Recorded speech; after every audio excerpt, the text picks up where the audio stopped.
Assalamualaikum warahmatullahi wabarakatuh.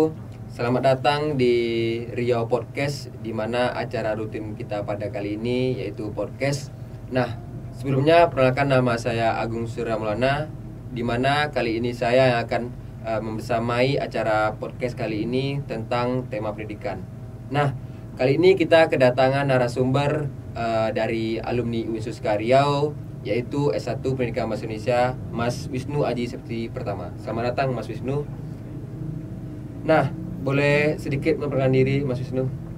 Oke, baik. Terima kasih atas kesempatannya sudah diundang di acara Riau Podcast ini. Mungkin perkenalkan, nama saya Wisnu Septi Aji Pratama. Saya alumni dari UINSUSKA Riau, Program Studi Pendidikan Bahasa Indonesia, Fakultas Tarbiyah dan Keguruan. Mungkin itu dulu. Kebetulan sekali nih pemirsa Riau Podcast, di mana kami ini berasal dari satu alma mater, yaitu UINSUSKA Riau, dan saya sendiri itu dari Fakultas Sains dan Teknologi, yaitu S1 Teknik Informatika. Nah, kali ini kita akan membahas tentang pendidikan. Sebelum itu kami dan tim juga sudah merancang beberapa pertanyaan kepada narasumber kita pada kali ini. Mungkin yang pertama itu, bagaimana menurut saudara sendiri nih, Mas Wisnu sendiri, tentang pendidikan kita saat ini, pandangannya lah. Oke. Kita berbicara sebagai orang yang setara, Mas ya. Kita sama-sama baru lulus sebagai mahasiswa. Kita juga baru-baru masuk di masa-masa di mana kita mencari pekerjaan di bidangnya masing-masing gitu kan. Profesional lah istilahnya. Maka kita berbicara nih ya masih seperti layaknya mahasiswa gitu. Oke. Kalau saya memandang pendidikan, Mas ya, kita harus pikirkan dulu dari segi tujuannya. Karena hari ini orang memandang pendidikan itu seperti air mengalir saja, mengikut ya. Apa yang sudah terjadi, apa yang sudah berlaku kita ikuti dan hanya seperti itu. Maka perlu kita berlandaskan pada satu tujuan pendidikan yang sama. Kalau saya sih mengutip kata-kata dari Tan Malaka tuh. Pendidikan itu mempertajam pemikiran dan memperhalus perasaan. Jadi ketika ada pendidikan yang malah memperhalus perkataan dan pikirannya juga dihaluskan, maka juga harus ada koreksi. Kita sama-sama mahasiswa dulunya, Mas ya. Betul. Kita dibebaskan berpikir secara kritis. Kita berpikir secara kritis, kita bebas berpendapat dan begitu. Tapi itu di tingkat mahasiswa. Lalu gimana dong kalau di tingkat yang di bawahnya, SMA, SD, SMP gitu? Pelajar lah ya. Iya, sama, Mas. Saya memandang bahwa tujuan dari pendidikan di masa-masa fase-fase awal itu ya ada pada moralnya. Karena pendidikan itu sendiri, persoalan kita mencontoh siapa, kita akan menjadi apa. Maka berbicara pendidikan, berbicara proses. Mas misalkan, untuk menjadi sarjana teknik informatika, Mas belajar pada dosen yang lulus duluan di bidang teknik informatika. Ya, betul. Jadi Mas ingin menjadi ahli juga di bidang informatika. Sama seperti saya ingin menjadi pengajar, maka saya belajar juga dengan seorang pengajar. Tapi persoalan hari ini terlalu kompleks. Saya katakan terlalu kompleks karena masalah yang dihadapi hari ini juga kompleks. Tentu masalah-masalah yang dihadapi ini tidak lepas dari yang namanya peran pendidik. Mungkin saya bisa bicara pendidikan itu ibaratkan buah, Mas. Kita bisa bicara pendidikan itu seperti buah yang hasilnya kita bahas. Tapi hasil itu sendiri tidak mungkin dimulai jika tidak dari akarnya. Ya. Maka saya sepakat kalau mau pendidikan yang baik, dari akarnya harus diperbaiki. Dijaga, benar. Mungkin kalau pengantar pendidikan mungkin saya rasa itu cukup, Mas. Nah, berarti sebelum kita memandang pendidikan tuh kita tahu dulu ya tujuan pendidikan gitu seperti apa gitu ya Mas ya. Nah, Jadi perlu atau bisa nggak sih Mas pendidik tuh untuk meningkatkan kualitas dirinya tanpa ada support atau program dari pemerintah gitu? Oke. Bicara meningkatkan kualitas diri ya. Kita meningkatkan kualitas diri setiap hari, Mas ya. Ya, karena kita belajar. Ya, kita belajar. Jadi itu sebuah kesadaran bagi diri kita sendiri untuk meningkatkan kualitas diri. Baik dalam segi disiplin ilmu apapun. Baik saya maupun Mas juga. Tapi Mas ya, saya memandang hari ini ketika support pemerintah itu tidak hadir, keinginan untuk meningkat kualitas diri itu minim, Mas. Karena motivasinya sendiri sudah mungkin saya bilang melenceng ya. Nanti mungkin kita akan bahas tentang motivasi, apa sih yang melatar belakangnya orang untuk menjadi pendidik ataupun guru gitu. Jujur Mas ya, ibaratkan hukum meningkatkan kualitas diri itu ibaratnya sunnah, Mas. Kalau misalkan dia lakukan itu punya efek yang baik, dampak baik bagi dia, kalau nggak dilakukan juga ibaratnya nggak apa-apa. Tapi apakah itu yang benar gitu kan? Ya. Apakah itu yang benar? Kita harus koreksi lagi, kita cek lagi. Tapi bagi saya, meningkatkan kualitas diri itu adalah sesuatu yang wajib. Karena kita nggak tahu kita dibenturkan dengan masalah apa. Ya, betul. Ketika kita dibenturkan dengan masalah moral, kita harus paham benar psikologi orang, kenapa dia sampai berbuat seperti itu gitu kan. Harus diperdalam, dan itu nggak bisa dipelajari dengan by text. Harusnya by case kan. Harus ada permasalahan di bidang itu. Tapi hari ini kita memandang peningkatan itu hanya basisnya tuh hanya pelatihan, workshop dan sebagainya ya, gitu ya. Seminar. Apakah itu yang menghasilkan apakah itu efektif untuk menghasilkan peningkatan kualitas diri bagi pendidik ya, terutama pendidik yang signifikan? Karena itu cuma melalui pikiran gitu kan. Benar. Tidak ada prakteknya ya. Tidak ada prakteknya. Dia tidak menemukan kesalahan, Mas ya. Dia harusnya praktek dulu, mentok pada kesalahan, akhirnya dia belajar dari kesalahan untuk menaikkan kualitas dirinya. Kan begitu harusnya. Bagi saya sendiri Mas ya, saya akan merasa sangat berdosa sekali ketika apa yang saya sampaikan itu salah. Saya akan merasa berdosa sekali ketika apa yang saya sampaikan itu kosong. Maka dari itu saya setiap hari punya tanggung jawab pribadi untuk tahu hal baru, melihat dalam makna melihat situasi hari ini, kondisi hari ini, untuk juga disampaikan kepada siswa, murid. Ketika kita sampaikan ke murid, mereka juga akan update tentang hari ini, Mas. Jadi kita berbicara pendidikan itu bukan persoalan buku, seperti buku sajikan ke anak, itu nggak seperti itu. Apa susahnya gitu kan? Hari ini ada modelan PDF, buku online, e-book yang bisa disampaikan kepada anak, sudah selesai persoalan. Tapi bukan itu intinya. Kita mau meningkatkan kualitas pendidikan tadi. Makanya tidak mungkin, Mas, bagi seorang guru yang kosong menghasilkan murid yang pintar, Mas. Iya, betul. Kan? Kita harus akui dosen kita pintar, Mas. Iya, betul. Menghasilkan mahasiswa yang seperti kita. Kita harus akui bahwa orang tua kita pintar.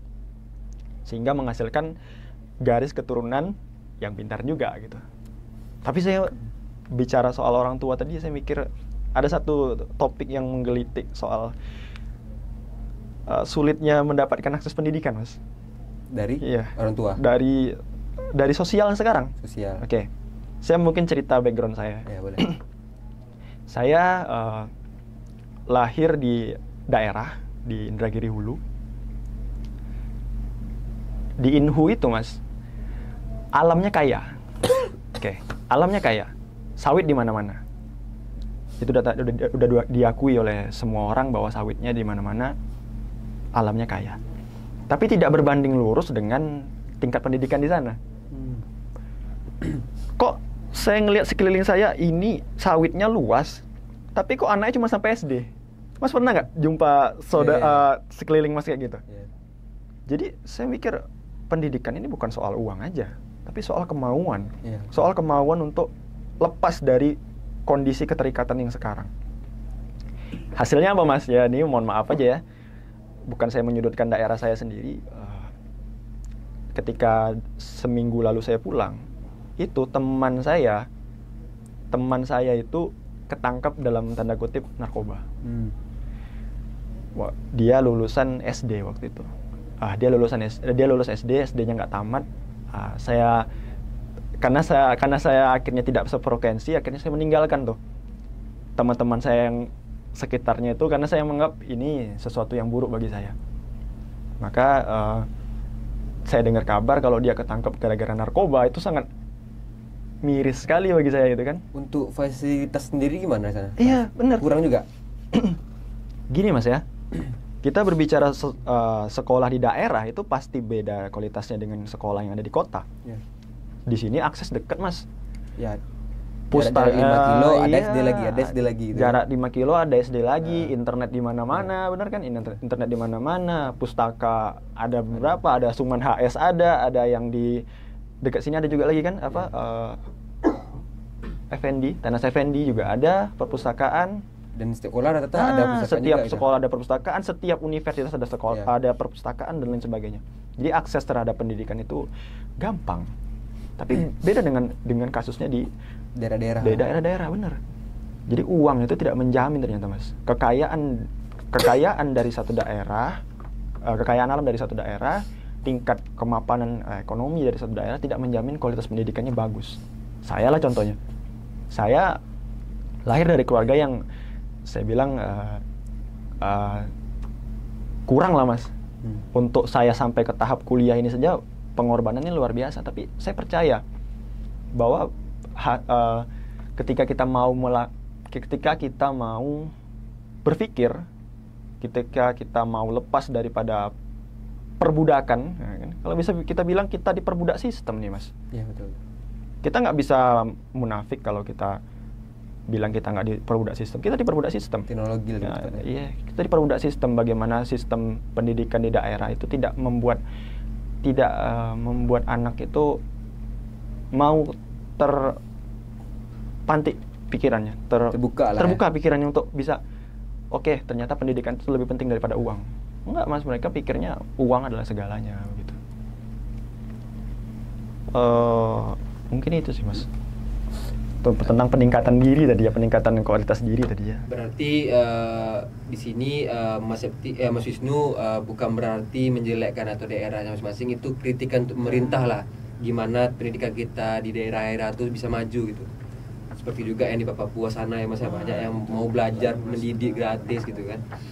Nah, jadi gimana pandangan Mas sendiri nih tentang guru ini motifnya benar-benar mendidik atau dia ada tujuan lain nih? Ada tujuan rahasia yang disembunyikannya tentang guru tadi gitu. Mas, pendidik dan guru itu sama atau beda? Kalau dari pandangan saya nih, beda. Karena guru menurut saya itu benar-benar berjasa dalam artian, karena kalau mendidik ya mendidik aja gitu. Dia tidak ada mikir yang lain-lainnya gitu. Itu pandangan saya. Ternyata setelah saya pelajari Mas di perkuliahan maupun di hasil perenungan saya sendiri, guru itu lebih ke profesional Mas. Profesional berarti ya. Tapi kalau pendidik itu tugas bersama Mas. Persoalannya hari ini ya ibaratnya kita sekarang mendidik juga. Saling mendidik. Ya, saling belajar benar. Mas mendidik saya mendidik Mas tuh kan. Betul. Baik apa? Baik pengalaman, berdasarkan pengalaman. Tapi orang hari ini menganggap bahwa guru itu hanya sebatas profesi. Kewajiban guru apa? Menyampaikan materi. Itu dia bahayanya Mas. Ketika guru sudah berpandangan bahwa tujuannya mengajar adalah untuk menyampaikan materi, waduh. Sekarang jasa pahala dia dilupakan gitu kan. Ya datang masuk, silakan ringkas gitu ya. Tapi pendidik atau bahasa Arabnya murabbi itu punya tanggung jawab lebih Mas. Apa tanggung jawab mereka? Masalah moral. Moral itu yang membentuk bangsa ini. Kita nggak bisa bohong tuh. Ya betul. Persoalan hari ini orang menganggap materi yang sebegitu banyak, materi pendidikan ya, ilmu yang sebegitu banyak akan bisa merubah karakter orang hanya karena ilmunya penuh. Bagi saya enggak. bagi saya persoalan utama itu di moralnya. Kita orang pendidikan tahu kalau sebenarnya tingkat penilaian atau Mas dikatakan terdidik, Mas dikatakan berpendidikan ketika apa? Ketika perilaku Mas baik. Ya, betul. Mas dikatakan berpendidikan apa karena Mas paham satu ilmu kalkulus? Kan enggak juga. Itu kita bicara pendidikan tuh bicara luas. Pasti kita ngelihat anak yang mohon maaf perilakunya kacau gitu kan. Ini nggak pernah makan bangku sekolahan. Ini anak nggak berpendidikan. Apakah dia nggak paham ya saya bilang tadi kalkulus dan segala macamnya? Dia paham juga. Tapi apa moralnya, Mas? Maka saya punya pandangan ya, pandangan pribadi saya. Kalau mau merubah bangsa ini, mulai dari moralnya. Cara yang paling masuk akal untuk merubah ini dengan cara moralnya dulu, Mas. Perilaku masyarakat hari ini puncaknya itu daripada permasalahan orang hari ini, puncak permasalahannya itu di moral. Orang hari ini mau mencuri karena ya saya pernah dengar dari salah satu, saya dengar dari podcast ini juga, ketika dia bilang mental anak itu pencuri ya akan jadi pencuri juga. Ketika mental anak itu pendusta, jadi dia pendusta juga. Apa semua berkaitan sama moral kan? Ya, betul. Tugas pendidik juga kan akhirnya kan. Jadi pendidik itu bukan hanya guru di sekolah, Mas. Bukan hanya sekedar memberi materi ya. Malah saya bisa katakan bahwa pendidik itu adalah orang tua itu sendiri. Ibaratnya berarti guru tuh harus memberi ilmu dan adab juga ya. Moralnya harus diberikan juga. Pendidik adalah orang tua itu sendiri, Mas. Maka kadang kita melihat alam juga, Mas. Ya, betul. Mas pernah nggak lihat burung diasuh sama burung lain? Jarang ya? Jarang. Pasti yang ngajarin anaknya makan siapa? Induknya. Ya bisa dibilang kalau diajari orang lain pun kurang gitu. Aneh, Mas. Banyak aneh ya. Bahkan saya nggak pernah bisa terima tuh kalau ada orang bilang, ada emang binatang ada kok ibu sambungnya. Oke, sabar dulu nih gitu kan.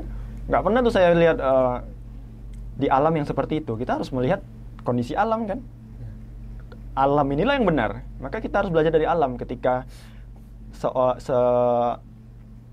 ketika ada anak burung, kemudian diajarkan untuk makan dari induknya, kemudian diajarkan terbang dari induknya, kemudian diajarkan cara mencari makan dari induknya, maka itu sebuah wahyu sebenarnya, sebuah keilmuan kan, keilmuan untuk mencari, oh ternyata ini yang disebut sebagai pendidikan itu, ya murabbi itu ya itu pendidik.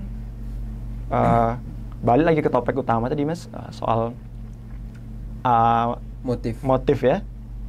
Saya pikir tanpa mengurangi rasa hormat kepada keprofesian ya, saya mikir berkurang, Mas, motif untuk benar-benar mendidik dalam tanda kutip mendidik moral dan mendidik secara ilmu itu sekarang motifnya itu udah bergeser.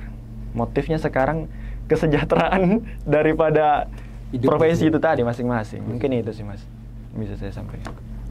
Ya, seperti itulah mungkin pembahasan kita pada kali ini tentang pendidikan. Dan juga di sini kami sebagai host dan juga narasumber bukan mempelajari, bukan mengajari pemirsa yang di rumah by Pemirsa Rio Podcast, karena di sini kita sama-sama belajar. Mungkin jika ada kesalahan yang terdapat di dalam kami sendiri ketika ngobrol tadi, boleh di komen gimana sih sebaiknya, apa yang harus kita bahas lagi ke depannya gitu. Dan juga kami di sini sebagai Rio Podcast cukup terima kasih kepada Wisnu Septi Aji, pertama karena telah meluangkan waktunya untuk podcast kita pada kali ini. Jika tertarik dengan konten-konten kami selanjutnya, boleh di komen pembahasan apa yang selanjutnya ingin dibahaskan. Saya Agung Sulmana dan juga Wisnu izin undur diri. Assalamualaikum warahmatullahi wabarakatuh. Waalaikumsalam.